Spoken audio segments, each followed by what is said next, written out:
Korang tahu tak, di sebalik sehelai tuala murah yang kita guna hari-hari, ada ribuan jam keringat dan seni yang makin pupus. Ini bukan kilang moden, ini adalah jiwa warisan. Prosesnya bermula bukan di mesin, tapi di hujung jari. Tengok makcik ni, setiap urat benang kena disusun satu persatu. Salah satu urat, rosak seluruh corak. Lelaki-lelaki kuat ni pula kena susun beratus lidi buluh untuk pastikan regangan benang tu sempurna. Panas terik bukan penghalang, sebab bagi mereka ini adalah punca rezeki.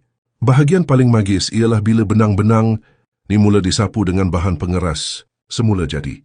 Bau benang basah dan bunyi tak. Mesin tenun ni sebenarnya adalah muzik kehidupan di kampung ni.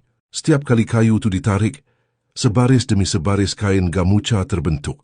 Korang bayangkan, berapa kali tangan Pak Cik ni kena hayun kayu tu untuk siapkan satu helai tuala.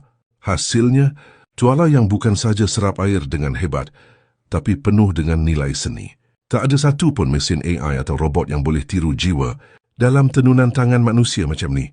Bila kita beli barang buatan tangan, kita bukan sekadar beli barang, kita sebenarnya menyokong kelangsungan hidup sebuah keluarga. Korang lebih suka tuala kilang yang tebal atau tuala tradisional yang makin nipis tapi tahan lama macam ni? Cuba komen kat bawah. Jangan lupa share video ni kalau korang hargai penat lelah orang lama.